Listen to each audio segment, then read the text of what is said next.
نسبتوں کا کام، نسبتیں یہ مقدر سماپتی ہے، نسبت یہ بناتی ہے، نسبت یہ چمکاتی ہے، نسبت یہ مقام دیتی ہے۔ اسی لیے اگر عظمتیں چاہیے تو نسبتوں کو گلے لگاؤ۔ دوستو آپ دیکھیں بہت سی ایسی اسلامی مثالیں ہیں، یہ ان کا مقام جو بلند ہے نسبتوں کی بنیاد پر۔ کعبہ نسبت سے، حجر اسود نسبت سے، صفا مروہ نسبت سے۔ اس لیے کہ کوئی بھی حجر اسود کے قریب جانے والا یہ نہیں دیکھتا یہ پتھر ہے، اس کی نسبت دیکھتا۔ دوستو یہ چشمہ زمزم یہ نسبت سے، اس لیے جب اس چشمے پر پہنچنے والے پہنچتے ہیں تو زمزم نہیں دیکھتے، اسماعیل کا قدم دیکھتے ہیں۔ زمزم نہیں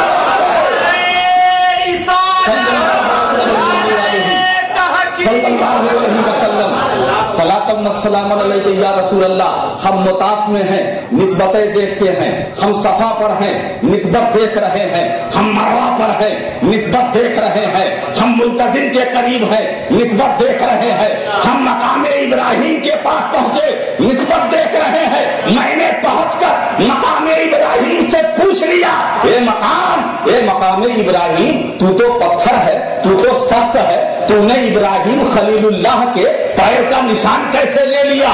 تو مقام ابراہیم بول پڑا، ارے نادان، اگر میں جناب ابراہیم کے پیر کا اثر نہ لیتا تو کائنات میں میرا اثر کیسے باقی ہوگا؟ صلی اللہ علیہ وسلم۔ دوستو یہ حضرت خلیل کے قدم پاک کی نشان کی برکت ہے جو دنیا میں میری نشانی ہے، میں نشانی کے طور پر ہوں۔ تو دوستو یہ نسبت ہے، زمزم دیکھو نسبت سے، مکہ دیکھو نسبت سے، غار حرا نسبت سے، غار ثور نسبت سے، جبل ابو قبیس نسبت سے۔ اسی لیے میں کہتا ہوں اگر پتھروں کا مقدر دیکھنا ہو مکے جاؤ، پتھروں کا مقدر دیکھنا ہے مکے جاؤ تو نسبت۔ تو یہاں بھی اضافت کے طور پر لایا گیا، قل اے محبوب کہو، اے محبوب تم کہو، میری مشیت یہی ہے تم کہو، میری رضا یہی ہے تم کہو، میں چاہتا ہوں میری مرضی ہے تم کہو۔ دوستو علماء اصول نے امر کے بہت سارے معنی بیان فرمائے، میں تفصیل میں نہیں لے جانا چاہتا، نہ جانے کا وقت نہ لے جانے کا وقت، دونوں نہیں۔ دیکھا نہیں میرا چھوٹا بھائی بول کے اترا ہی تھا کہ میرا نمبر آ گیا، اب جو مجھ سے بچا بہتے چچا،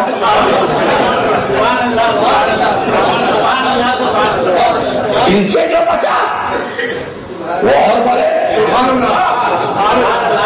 نمبر لگا ہوا۔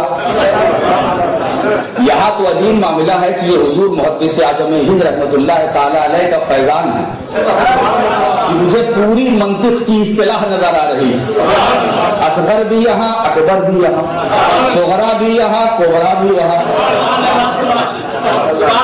اور گھبرائیے مت، نتیجہ اچھا نکلے گا۔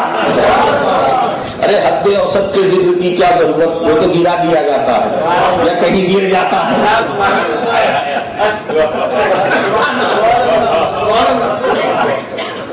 اصغر، اکبر، صغرا، کبرا یعنی پوری شکل اول تیار، کوئی آ گیا کوئی آنے والا۔ قل بہت سارے معنی، بہت سے معنی، امر وجوب کے لیے، اور امر کا معنی ایک دعا بھی ہے، امر دعا کے لیے بھی ہے۔ اسی لیے معرف القرآن کے اندر حضور محدث اعظم ہند نے ان سارے معنوں کی رعایت بھی فرمائی۔ قل اعوذ برب الفلق، اب یہاں کہہ دو ترجمہ نہیں کیا، دعا کرو، ذہن دے دیا یہاں یہ سورہ کریمہ مقام دعا میں نازل ہوئی۔ قل یہاں کہہ دو نہیں، کہتے رہو، کہتے رہو۔ یہ صفت استمرار، کیونکہ امر کا جہاں اور مانا ہے وہاں ایک مانا استمرار. تمام کوئی کہتے رہو محبوب، تم کہتے رہو، کہتے رہو. کہہ دو گے تو بات ختم ہوگی. اب کہہ دو، بعد میں نہیں. کہتے رہو، کہتے رہو. میری مرضی یہی ہے، میری مشیت اسی لیے محبوب تم کہتے رہو، تم کہتے رہو، تم کہتے رہو، تم کہتے رہو. کعبے میں کہتے رہو، طواف میں کہتے رہو، صفا پہ کہتے رہو، مروہ پہ کہتے رہو، جلوت میں کہتے رہو، خلوت میں کہتے رہو، مکی زندگی ہو کہتے رہو، مدنی زندگی ہو کہتے رہو، ہجرت سے پہلے کہتے رہو. اے مختصر یہ اے محبوب کہتے رہو. مکہ میں ہو کہتے رہو، اللہ مکہ میں ہو کہتے رہو، کہتے رہو. تم میری توحید کا ذکر کرتے رہو، تم میری وحدانیت کا پرچار کرتے رہو. مجھے ایک کہتے رہو، میں شان صمدیت کا مالک ہوں، مگر اے محبوب میں تمہاری زبان سے چاہتا ہوں، میں تمہاری زبان سے چاہتا ہوں. میں ایک ہوں مگر میں چاہتا ہوں تیری زبان ہو، تیری زبان پر میری توحید کا ترانہ ہو، تیری زبان پر میری وحدانیت کا ترانہ ہو. اے محبوب ربوبیت میری زبان تیری، الہیت میری زبان تیری، یکتائی میری زبان تیری، احدیت میری زبان تیری. میں احد ہوں رسول تم کو، تم کہو میں ایک ہوں. کیا کہنے والوں نے نہیں کہا؟ پہلوں نے بھی کہا، پہلوں نے بھی کہا، مگر اے محبوب تم کہو، تم کہو. کہتے رہو، کہتے رہو. مطلب اے محبوب تم کہتے رہو لا الہ الا اللہ، میں کہتا رہوں محمد رسول اللہ، میں کہتا رہوں صلی اللہ علیہ وسلم. بات آ گئی سامنے. تم میری توحید کا اعلان کرو، میں تمہاری رسالت کا اعلان کروں. تم میری وحدانیت کا اعلان کرو، میں تمہاری نبوت کا اعلان کروں. تم میری بے مثلی کا اعلان کرو، میں تمہیں بے مثال کہوں. میں تمہیں لاجواب کہوں، میں تمہیں بے نظیر کہوں. تو قل اے محبوب تم کہو. آپ ذرا دیکھیں رب تبارک و تعالیٰ نے اس سورہ کریمہ میں کتنا شاندار اہتمام فرمایا بیان توحید کا. مگر اس سے پہلے قل کہہ کر، قل کا عنوان قائم کر کے میرے خدا نے اپنے محبوب کی رسالت کا عنوان قائم کیا. اے توحید کے متوالو ابھی آگے مت بڑھو. میں نے جو اپنے محبوب کی رسالت کا عنوان لفظ قل کہہ کر قائم کیا ہے، پہلے ادھر آؤ، پہلے اسے سمجھو.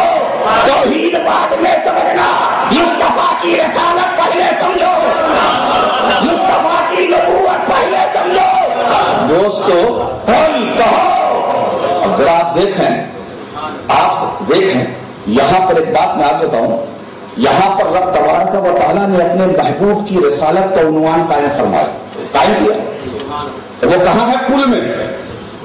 کہو مخاطب نبی کو بنایا، تو یہاں مخاطب اللہ اور مخاطب نبی، نبی کو مخاطب اور خطاب کیا؟ کہو اللہ ایک، سبحان اللہ، اللہ ایک. دوستو ہم نے سرکار کی زبان پاک سے سن کر کہا اللہ ایک. ہم نے اب اگر کچھ لوگ وحدانیت پر بھی دلائل قائم کیے، اور میرے حساب سے کسی دلیل کی ضرورت نہیں. سبحان اللہ، ماشاء اللہ. ایک ایسی دلیل ہے کہ اس دلیل کو ہم نے مان لیا، اب وہ جو کہتا گیا ہم سب مانتے گئے. سبحان اللہ، ماشاء اللہ. جو کہتا گیا، اس لیے کہ توحید اپنے آپ میں دعویٰ، رسالت، دلیل. خدا غیب الغیب ہم نے نہیں دیکھا، نہ ہم نے رب کو دیکھا. ہم نے رب کو نہیں دیکھا، مگر ایک دیکھنے والے نے بتا دیا۔